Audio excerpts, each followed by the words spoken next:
A vida passa tão depressa. Você já parou para pensar em todas as vidas que poderia ter vivido? Em todos os quases, talvez, e sis que a gente acumula ao longo da vida? Eu quase fui muitas coisas. Quase fui piloto, quase fui ator, quase fui médico, quase fui pai. Em meio a tantas possibilidades, eu escolhi uma carreira política e trabalho para o governo do meu país. Não penso na pessoa que seria se tivesse sido médico ou ator, mas penso, quase todos os dias, na pessoa que eu seria se tivesse largado tudo aqui e ido atrás dela. Em 2017, eu estava trabalhando no Brasil, na Embaixada da China. Não era um trabalho de longa data, logo voltaria para casa. Naquela ocasião, eu estava de férias e aproveitei para conhecer o Nordeste brasileiro. Foi assim que, em um bar charmoso numa praia paradisíaca, eu a conheci, ou a reencontrei, como gosto de pensar. Aquela voz em meio a tantas se destacou. Era como se aquele som silenciasse todos os outros, e eu só pudesse ouvi-la. Eu estava de costas, mas não conseguia evitar prestar atenção à conversa. Ela era enérgica, engraçada, forte, diferente de qualquer outra mulher que eu conhecia antes ou depois. Ela não falava sobre relacionamentos, o assunto preferido da maioria das mulheres. Ela era o centro do próprio mundo, a protagonista da sua própria história, e isso me impressionou. Quando me virei e a vi, algo estranho aconteceu. Tive a sensação de que já a conhecia. Não era apenas um déjà vu, era mais intenso, mais profundo, como se, em algum lugar, em algum tempo, nossas almas já tivessem se encontrado. Seus olhos, seu sorriso, a maneira como gesticulava, tudo parecia familiar e, ao mesmo tempo, novo, excitante. Ela falava sobre como era frustrante que estrangeiros fossem trabalhar no Brasil sem aprender o idioma. A ironia me fez sorrir. Eu havia passado meses estudando português antes de ir, não por obrigação, mas por respeito. Na China, aprendemos desde cedo que conhecer a língua de um lugar é a primeira porta para entender sua alma. Quando comentei que concordava com ela e que por isso havia aprendido o idioma, vi a surpresa em seu rosto. Aquele momento, o exato segundo em que nossos olhos se encontraram, está gravado em minha memória como se fosse ontem. Ela tentou disfarçar o desconcerto com uma resposta afiada, mas percebi o rubor em suas bochechas. Naquela noite, conversamos por horas à beira-mar. Falei sobre Pequim, sobre as tradições que carrego, sobre a pressão de ser filho único em uma família com expectativas tão altas. Ela me contou sobre São Paulo, sobre psicologia, sobre como percebia as pessoas e se interessava por estudar o comportamento delas. Havia uma liberdade na sua maneira de ser que me fascinou. Quando nos despedimos, já era madrugada. Pedi seu número, convidei-a para jantar na noite seguinte. Ela aceitou com um aceno de cabeça. Passei o resto da noite acordado, relembrando cada detalhe. Aquela noite e o fim de semana que viria foram como um sonho febril. Cada momento com ela era intenso, cada toque elétrico. Lembro-me de como sua pele brilhava sob o luar, de como seus lábios tinham gosto de sal e doçura, de como ela ria sem reservas, de como falava o que pensava, sem medo. Era tão diferente das mulheres com quem cresci, mulheres que escondiam seus desejos, que mediam suas palavras, que disfarçavam suas vozes. Em nós havia voracidade, mas não de um jeito predatório. Era uma relação igualitária, sem jogos de poder, ou com o poder igualmente compartilhado. E talvez, por isso, havia liberdade, conforto e muito prazer. Na nossa última noite juntos, fizemos amor como se o mundo fosse acabar na manhã seguinte. De certa forma, acabou. Ela voltaria para São Paulo. Eu para Pequim em algumas semanas. Deitados na cama, com o som do mar ao fundo, eu disse algo que nunca havia dito a ninguém. Eu poderia me apaixonar por você. Era uma confissão e um medo. Na minha cultura, sentimentos não são declarados com facilidade. Amor é algo que se constrói com tempo, compromisso e responsabilidade. Não em poucos dias com uma estranha, em uma praia distante. Ela evitou as palavras, mas me olhou profundamente, como se já soubesse que, ainda que nossos corpos se separassem, uma parte dela ficaria comigo, onde quer que eu fosse. Conversamos sobre a distância, sobre nossas vidas tão diferentes. Ela foi direta, realista. Disse que relacionamentos à distância raramente funcionam, que nossas carreiras estavam em continentes distintos. Ela tinha razão, mas algo dentro de mim se recusava a aceitar. Perguntei, será que vou conseguir te esquecer? Perguntei sem medo de parecer vulnerável.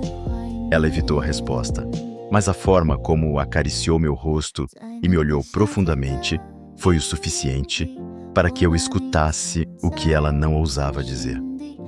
Na manhã seguinte, acompanhei-a até o aeroporto. Nosso último beijo tinha gosto de lágrimas. As minhas, não as dela. Ela era forte até no adeus. Xexé, sussurrei contra seus lábios. Pelo quê? Ela perguntou.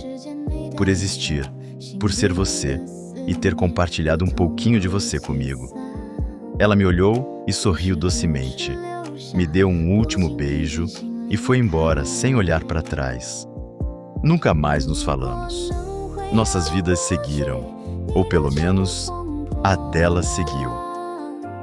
8 anos se passaram. 8 anos de trabalho incansável, de ascensão na carreira diplomática, de encontros arranjados com mulheres adequadas, de um casamento que durou 3 anos. Não foi culpa dela. Minha esposa era gentil, paciente, compreensiva.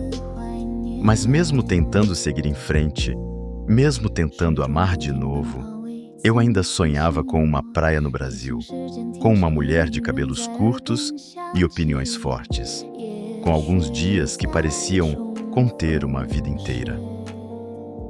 Você nunca esteve realmente aqui, minha esposa disse no dia em que pediu o divórcio. Seu corpo está presente, mas sua alma está em outro lugar. Ela estava certa. Mesmo nos momentos mais íntimos, não era com ela que eu estava.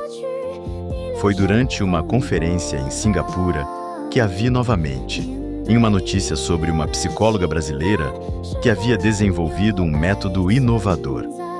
A foto era pequena, mas reconheceria aquele rosto em qualquer lugar. Ela estava mais madura, mais bonita e noiva. Deveria ter parado ali, eu sei. Mas em vez disso, senti uma urgência que não conseguia explicar. Descobri onde seria sua próxima palestra. Tóquio, dali a 3 semanas. Reorganizei minha agenda. Faria o que fosse necessário para vê-la. No auditório, sentei-me no fundo. Quando ela subiu ao palco, o ar deixou meus pulmões. Ela estava ainda mais radiante. Falava com autoridade, com paixão, com aquela mesma energia que me cativou anos antes. Quando terminou, houve aplausos, perguntas, uma fila de pessoas querendo falar com ela. Esperei pacientemente, observando de longe, reunindo coragem. Finalmente, quando o último admirador se afastou, aproximei-me. Ela estava guardando seus materiais na bolsa, distraída. Não me viu se aproximar. Oi? Eu disse, e vi seu corpo congelar. Lentamente, ela se virou. Seus olhos se arregalaram em reconhecimento. E por um momento, um glorioso momento, vi neles o mesmo brilho de 8 anos atrás. Você... Ela sussurrou, e havia tantas emoções em sua voz que não consegui identificar todas. Eu brinquei. Eu estava com medo de que você não se lembrasse de mim. Ela ficou em silêncio por um longo momento, apenas me olhando como se não pudesse acreditar no que via. Então, um sorriso lento se espalhou por seu rosto, aquele mesmo sorriso que havia assombrado meus sonhos por 8 anos. Como poderia? Ela respondeu finalmente. Jantamos juntos naquela noite. Falamos por horas, atualizando um ao outro sobre nossas vidas, nossas conquistas, nossos fracassos. Ela me contou sobre seu noivado, mas nenhum de nós pareceu interessado no assunto. Contei a ela sobre meu casamento fracassado. Evitei contar o motivo. Por que nós nunca tentamos nos encontrar antes? Ela perguntou. E havia uma genuína curiosidade em sua voz, não acusação. Minha cultura, minha família, meu trabalho, comecei. Mas então parei. Da minha parte, era o que eu me dizia. Mas eram desculpas. A verdade é que tive medo. Medo de que o que sentimos não fosse real, que fosse apenas a magia daquele lugar, daquele momento. Medo de que você tivesse seguido em frente e eu fosse apenas uma lembrança distante. Eu segui em frente, ela disse suavemente. Tive que seguir. Eu sei, respondi, e realmente sabia. Não havia ressentimento em mim, apenas uma profunda admiração por sua força, por sua capacidade de viver plenamente no presente. Ela tirou da bolsa uma pulseira feita com a concha que dei para ela há 8 anos e colocou na minha mão. Fiquei confuso, não entendi o que aquilo significava. Quando nos despedimos na porta do hotel dela, não houve beijos, não houve promessas. Apenas um abraço longo, um abraço que parecia conter todos os "e se" que havíamos carregado por 8 anos. Seja feliz, ela disse contra meu ombro. Você também, respondi com sinceridade. Voltei para Pequim no dia seguinte, com uma sensação estranha de luto e paz. O encontro não havia sido o que eu imaginara. Não houve declarações dramáticas de amor eterno, não houve decisões impulsivas de largar tudo e recomeçar. Mas havia algo mais valioso. A certeza de que o que sentimos foi real, que não foi apenas um delírio tropical, uma fantasia de férias. E eu senti, não sei porquê, que aquele amor ainda vivia. 3 meses depois, recebi um e-mail dela. Uma mensagem simples. O noivado acabou. Algumas coisas não podem ser ignoradas. Meu coração disparou ao ler aquelas palavras. Reli o e-mail dezenas de vezes, tentando decifrar o que ela realmente queria dizer. Era uma porta se abrindo? Um convite? Ou apenas um desabafo de alguém passando por um momento difícil? Respondi com cuidado, oferecendo apoio, dizendo que estava ali para o que ela precisasse. Trocamos mais alguns e-mails, depois mensagens, depois ligações. Foi natural, não havia distância entre nós. Era como se o tempo não tivesse passado. Em uma dessas ligações, depois de horas conversando sobre tudo e nada, ela perguntou: "Você acredita em almas gêmeas?" Na cultura chinesa tradicional, existe o conceito de Yuanfan, uma força invisível que conecta pessoas destinadas a se encontrar, não importa tempo ou distância. Eu passei a acreditar nisso. Depois de conhecê-la, acredito que sim, respondi honestamente. Acredito que algumas pessoas são conectadas por algo maior que elas mesmas, algo que transcende lógica ou circunstância.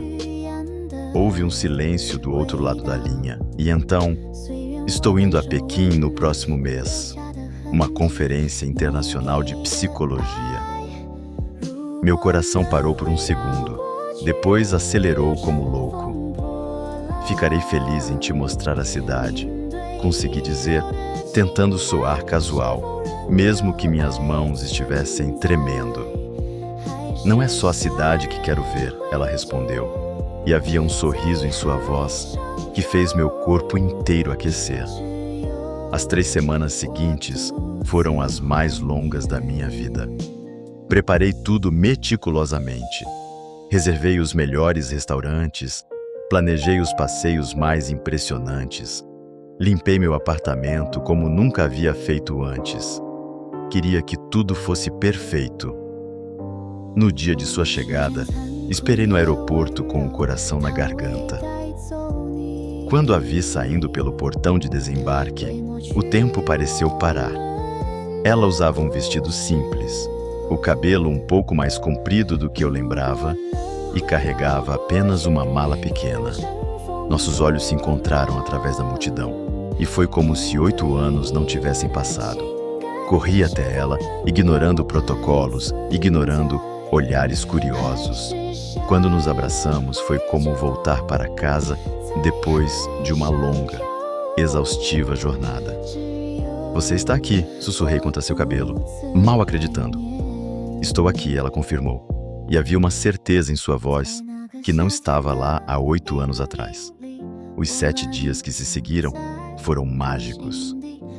Mostrei a ela a cidade proibida, o templo do céu, a grande muralha. Apresentei-a à culinária autêntica de diferentes regiões da China. Ensinei-lhe mais palavras em mandarim. Contei-lhe de histórias da minha infância. Mas os momentos mais preciosos foram os mais simples. Acordar ao lado dela e observar o sol iluminar seu rosto adormecido. Caminhar de mãos dadas pelas ruas movimentadas de Pequim. Sentar em silêncio em um parque, apenas existindo juntos no mesmo espaço. Na véspera de sua partida, levei-a a um restaurante tradicional no topo de um arranha-céu, com vista para toda a cidade. Enquanto jantávamos, falamos sobre o futuro, não de forma abstrata, como havíamos feito 8 anos atrás, mas com planos concretos, possibilidades reais. Poderíamos nos ver 2 ou 3 vezes por ano. Ela sugeriu testar como seria um relacionamento assim. Ou eu poderia pedir uma transferência para o consulado em São Paulo, ofereci. Já estou há tempo demais no mesmo posto. Não eram promessas vazias. Eram opções que estávamos realmente considerando. Obstáculos que estávamos dispostos a enfrentar. Depois do jantar, voltamos para meu apartamento. Fizemos amor lentamente, saboreando cada toque, cada beijo, cada suspiro. Não havia a urgência desesperada de 8 anos atrás. Em seu lugar, havia uma intimidade profunda, uma redescoberta mútua e algo mais que só o tempo e a distância poderiam ter forjado. Deitados na cama depois, com a cidade brilhando lá fora, ela traçou padrões preguiçosos em meu peito e disse: sabe o que é engraçado? 8 anos atrás, eu era realista. Eu disse que não daria certo, que nossas vidas eram muito diferentes. E agora, aqui estou eu, pronta para tentar o impossível. Segurei seu rosto entre minhas mãos, olhando profundamente em seus olhos. Não é impossível, disse com convicção. Talvez 8 anos atrás fosse. Talvez precisássemos desse tempo para crescer, para aprender, para entender o que realmente importa. Ela sorriu, aquele sorriso que havia me encantado desde o primeiro momento. E o que realmente importa? Perguntou. Isso, respondi simplesmente, puxando-a para mais perto. Nós. O resto são apenas detalhes. Na manhã seguinte, acompanhei-a até o aeroporto. Desta vez, não havia tristeza em nosso adeus, apenas expectativa, apenas possibilidade. Enquanto via o avião decolar, pensei em como a vida é estranha em seus caminhos. 8 anos atrás, deixei-a partir porque acreditava que nossas diferenças eram grandes demais, que o amor não era suficiente para superar a distância, a cultura, as expectativas. Agora sei que estava errado. O amor, o verdadeiro, o profundo, o que resiste ao tempo e à distância, é a única coisa que realmente importa. O resto são apenas detalhes, obstáculos a serem superados, desafios a serem enfrentados juntos. Ainda lembro daqueles dias na praia, como se fossem ontem, mas agora não são mais uma lembrança agridoce do que poderia ter sido. São o início de uma história que está apenas começando a ser escrita. Alguns amores são eternos, apenas esperando o momento certo para florescer completamente.